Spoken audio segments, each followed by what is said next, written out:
Est-ce que, est-ce que tu sais une langue que tu parles peut avoir un impact sur ta façon de penser et à l'occurrence peut déterminer si tu resteras pauvre ou tu resteras riche, peut déterminer ta capacité à t'en sortir. Ça veut dire qu'une langue, les mots, le vocabulaire, une langue que tu parles, quand on parle, ce sont des fréquences qui sortent, des fréquences qui se déplacent et qui affectent notre pensée, qui rentrent dans le système de l'appareil d'audition et qui va s'imbriquer dans nos neurones, nos circuits neuronaux, pour enfin justement dicter une certaine façon de penser. Est-ce que tu sais ça? Dicter notre caractère, notre habitude. La France, tu sais, la France, hormis sa belle littérature, son histoire des légendes, on sait que la France est un pays difficile. C'est un pays avec le plafond de verre, le plus bas possible et le plus épais. Attention. C'est beaucoup plus facile quand tu es né aux États-Unis et en Angleterre de faire quelque chose de ta vie et de gravir les échelons de la classe sociale que lorsque tu es né en France. Je n'ai pas dit que c'était pas possible, mais c'est beaucoup plus facile ailleurs que quand tu es en France. Lorsque tu es né pauvre en France, tu as de très grandes chances de le rester. Et c'est très, très, très, très difficile. Le discours gauchiste consiste à dire que c'est plutôt les descendants d'immigrés qui souffrent, c'est plutôt si tu as un nom ou enfin, un nom à connotation africain ou arabe que tu souffres. Moi, je pense que ce plafond de verre, il est pareil pour tout le monde. J'ai des gens autour de moi, de toutes ethnies différentes, de toutes couleurs de peau, et ils galèrent tous de la même façon. Il y a des petits blancs qui galèrent, comme les descendants d'Africains, de Maghrébins et autres. Tu vas à Pôle emploi, tu vas à Tiris, tu vas au VDAB, la maison de l'emploi, peu importe, Forum, tu regardes des gens autour de toi qui envoient des CV et qui cherchent du boulot. Moi, je n'ai pas remarqué en tout cas une ethnie particulière dans ces environnements-là, qui souffrent plus que d'autres, en tout cas. Tous les jeunes en France, qu'ils soient blancs, qu'ils soient descendants d'Africains ou Maghrébins, galèrent. Pourquoi? Parce que justement, c'est un pays avec un sacré plafond de verre, avec une sodomisation forcée d'imposition et de taxes qui fait que le moindre business, le moindre business que tu commences, ben, tu t'es fait, mais je dis bien, tu t'es fait éclater comme pas possible.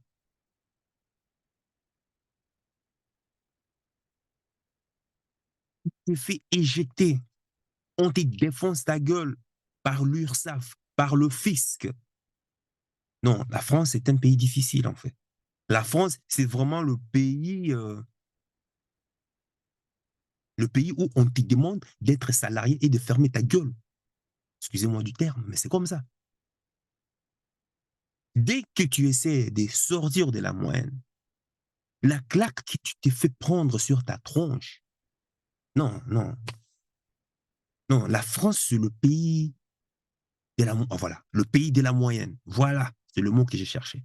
Le pays de la moyenne. Tant que tu fermes ta gueule, tant que tu es dans le salaire moyen, 1500, 1800, 2000 euros aux alentours comme ça, Tant que tu fais tout dans la moyenne, là, tu peux rester vivre tranquille. Mais dès que tu as envie de sortir de ça, ça devient compliqué. Pour que cette situation change, je suis désolé, mais là, il faut les dire, les choses telles qu'elles sont. Il faudrait une révolution systématique. Jeanne d'Arc doit ressusciter d'entre les morts pour mener une révolution pour cette jeune génération. Je parlais de la France, mais la Belgique, c'est encore pire. Pire. Mais eux encore, c'est encore le dernier des derniers. Là, bon, faut même pas s'attarder là. La Belgique, que tu prends les entrepreneurs, que tu prends les entreprises. En fait, tu prends du chef de l'État jusqu'au dernier du prolétariat, laisse tomber, quoi. Ça, c'est encore pire.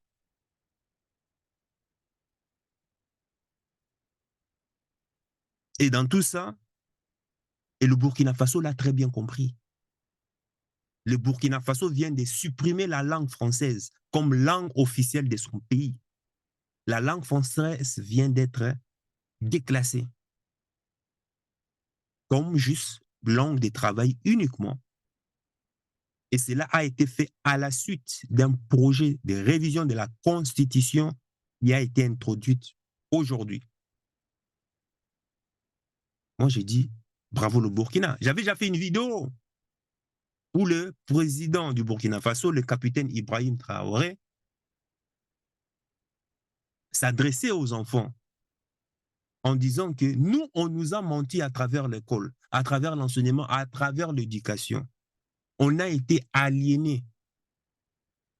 Mais vous, les enfants, nous, vos aînés, nous mettrons en place des structures, un environnement dans lequel vous grandirez dans un espace différent que nous avons été.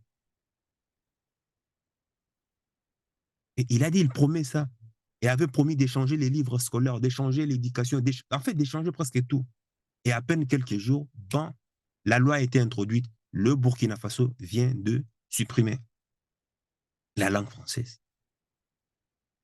C'est un grand pas de géant.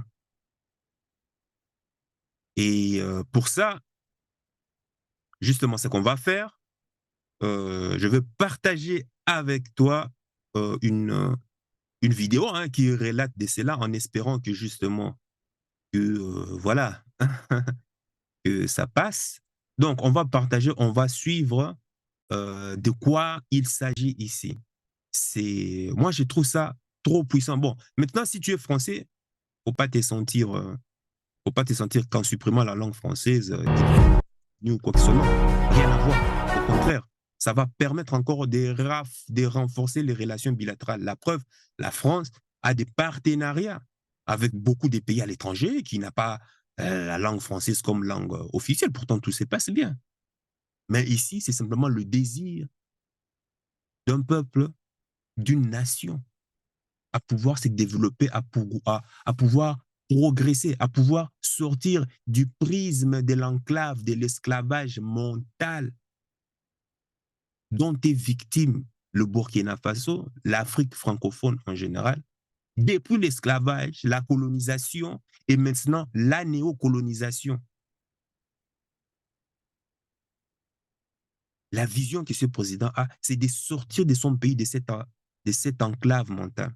Parce que si le Burkina Faso devient libre, c'est-à-dire libre dans ses pensées et ne plus réfléchir, parce qu'un mot peut te pousse à pouvoir penser d'une certaine manière, d'une certaine façon.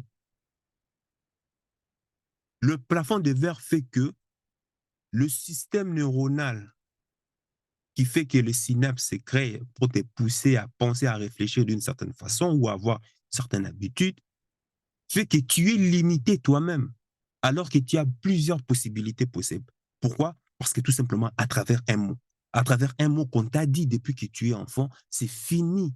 Tout ton avenir, tout ton avenir est capé. Le président l'a très bien compris. Et il a dit, il faut s'attaquer à ces problèmes à la source. Et c'est ce qu'il a fait ici. On va suivre.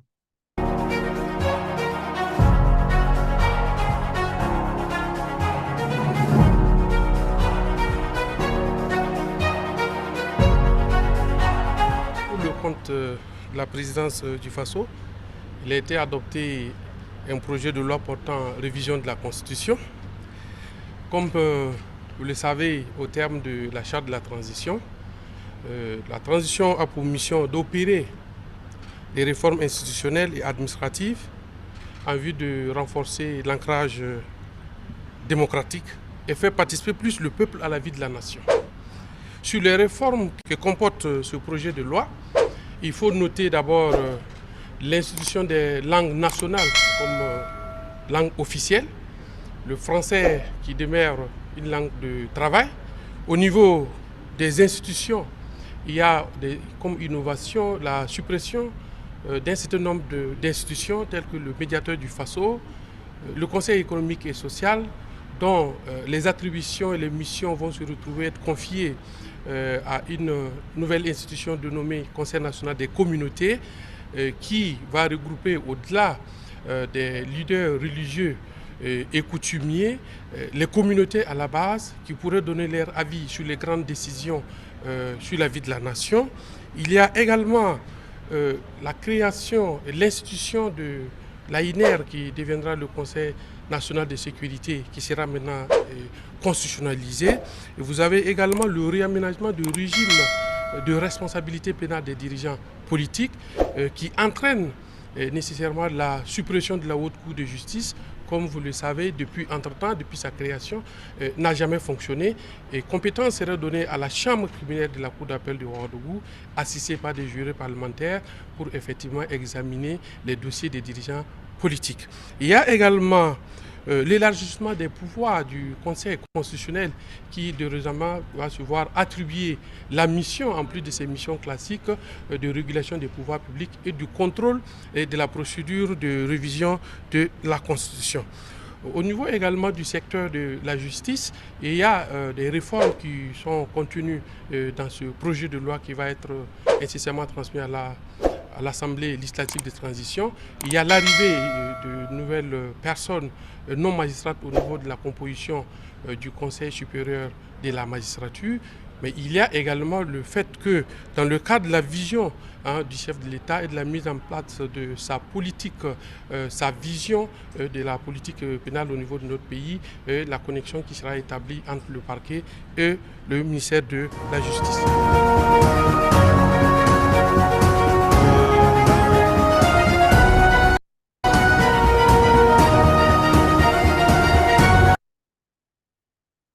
Voilà pour la fameuse loi.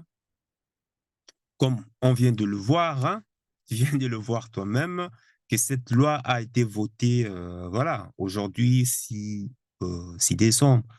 Donc, moi, j'ai dit bravo, bravo, bravo, bravo au président, le capitaine Ibrahim Traoré, bravo au peuple burkinabé, le pays des hommes intègres, pour cet exemple qu'ils sont en train de donner à tous ces pays africains aliénés, parce qu'on voit aujourd'hui qu'à travers la langue française, vous savez, en France, il y a à peu près 66 millions, si je ne me trompe, hein, tu peux me dire dans le commentaire, 66 millions d'habitants, et dans les 66 millions d'habitants, il n'y a que 15% de la population, enfin 60 ou 66 millions, 15% de la population qui sont millionnaires. 15% seulement de la population qui sont millionnaires en patrimoine. Hein. C'est incroyable. Et on dit que, même pas un quart, non, un quart, je crois. Oh, je ne sais plus. Et dans les trois quarts, c'est-à-dire des millionnaires, dans les trois quarts des millionnaires résidant en France, hein, attention, dans les trois quarts des millionnaires, il n'y a même pas 1%. Il n'y a même pas 1% d'Africains subsahariens. Je dois encore retrouver les sources de l'INSEE. Hein. Tout se trouve sur l'INSEE. C'est grave. Alors qu'aux États-Unis, c'est tout à fait le contraire. C'est tout à fait le contraire. C'est incroyable. Bon, bref. Si c'est en tout cas, c'est un constat. Nous, on fait des constats et j'ai remarqué que et quand je te parle des millionnaires, attention, faut pas me prendre un millionnaire qui a hérité de son père et puis qui commence non, non, moi je parle pas de ces millionnaires entiers. Je parle vraiment des as là. Je parle vraiment des personnes qui se sont construits eux-mêmes. Donc c'est pour te dire que ça pousse vraiment à réfléchir et tous les millionnaires que je connais, Cédric Anissette a dû fuir la France pour pouvoir aller immigrer en comment on appelle ça? Heu, en Afrique, à l'île Maurice. Tous les millionnaires qui se sont créés sont partis. À partir du moment où enfin, ils ont commencé à s'élever 100 000 € par an, tu es consort, directement, ils sont partis immigrer à l'étranger, pas expatriés. Expatriés, c'est différent. Expatrié, c'est lorsqu'une entreprise t'envoie travailler à l'étranger avec des contrats bien distincts. Mais lorsque toi-même, tu prends la décision de partir, de fuir l'imposition ou la crainte ou la persécution, peu importe, là, tu deviens immigrer pour le pays où tu vas résider, immigrer pour le pays où tu quittes. Tous les millionnaires que je connais, en tout cas, même, même ceux ils ont des adresses, c'est parce qu'ils ont des adresses via des entreprises, mais eux-mêmes ne résident pas en France. Parce que la France, à partir du moment où tu veux sortir là, tu veux hausser la tête là pour faire un peu mieux, il y a quelqu'un qui est là, Bruno Le Maire qui est là. Hum, Où tu vas? Où tu vas, toi? Hein? On te donne des coques avec ça. Hein? Reste là, toi. Où est-ce que tu veux aller? Hum? Reste travailler dur pour nous permettre de pouvoir moins travailler, de pouvoir profiter de nos jours de repos, de pouvoir profiter de notre pension en Indonésie et autres. C'est comme ça se passe. Et quand je parle du Burkina, n'oubliez pas que l'année passée, le Mali avait adopté aussi la même loi. C'est là, il faut savoir que le Maroc aussi avait adopté la même loi en supprimant la langue française de ses institutions, et le Maroc l'a remplacé par l'arabe. L'Algérie l'avait déjà fait aussi. Dans toutes les universités, la langue française a été remplacée par le français. Et aujourd'hui, regarde comment est-ce que les étudiants, les ingénieurs algériens sont en train de briller à l'international. Le Rwanda aussi, je me souviens, avait fait aussi pareil, c'est-à-dire il a fait que son pays ne soit plus francophone, soit vraiment fait partie du Commonwealth et que l'anglais, le kinyarwanda, le swahili et le français aussi, 4 langues nationales ont été retenues. Le Gabon qu'il a fait avec Omar Bongo en introduisant son pays dans le Commonwealth, la France ne lui a jamais pardonné, en tout cas l'élite française ne lui a jamais pardonné, et ça lui a coûté la chaise de sa royauté. Le Gabon, on l'a éjecté, trahi par son propre neveu. Un putsch qui a été accepté, qui est accepté par la France, mais quand il s'agit du Burkina Faso, du Mali et du Niger, on dit non, on veut les éliminer. C'est double standard. Mais bon, bref, ça, c'est pas notre sujet. Maintenant, moi, je voudrais que toi, tu me dises dans le commentaire, il y a énormément beaucoup de choses à dire sur ça. Qu'est-ce que que penses-tu par rapport à la décision du président Ibrahim Traoré par rapport à la langue française? Est-ce une bonne chose? Tant qu'on sait que aujourd'hui, je vois ces hybrides, hein, ces hybrides africains qui se croient parler à la Jean-Luc Mélenchon, qui se croient français. Donc, il y a des hybrides qui se croient plus français que français, au fait. Et puis, étrangement, ces mêmes Français ne les acceptent pas chez eux. La France, c'est un pays où on te dit, bon, bref, bon, ça c'est un autre sujet, mais bon, dis-le-moi dans le commentaire, qu'est-ce que toi tu en penses par rapport à ça? Parce que le fait même de réfléchir en français, c'est un problème. Voilà pourquoi je t'exhorte, je t'invite tout le temps à sortir de ces prismes, à apprendre d'autres langues, ça va t'ouvrir le champ des possibilités. À la limite, à peine tu fais ton argent, si tu veux vraiment accélérer ton patrimoine. Bah, à un certain moment, il va falloir réfléchir à optimiser ta fiscalité en allant à l'étranger. C'est comme ça va se multiplier par 3, par 10. Voilà. Et puis revenir plus tard, maintenant, aider le pays dès qu'il y aura du changement, bien sûr. Bref, c'est ça que j'avais à partager avec toi, mais j'ai besoin vraiment de ta contribution, vraiment, parce que je sais que tu es plus intelligent que moi. Il y a des très, très intelligents. J'ai lu des commentaires et c'est vraiment incroyable. C'est vraiment incroyable. Et ça me pousse aussi bon, à dire, hey, attention, Michaelis, les informations que tu délivres, fais très bien tes recherches parce que tu seras contraint, tu seras, euh, tu seras mis à l'épreuve par ton auditoire parce que ce sont des personnes très bien calées dans leur tête. Donc sur ce, sache que ton cœur sait déjà ce que ton cerveau essaie de comprendre. Suis la voie de ton cœur. Il connaît déjà le chemin. Ciao, ciao.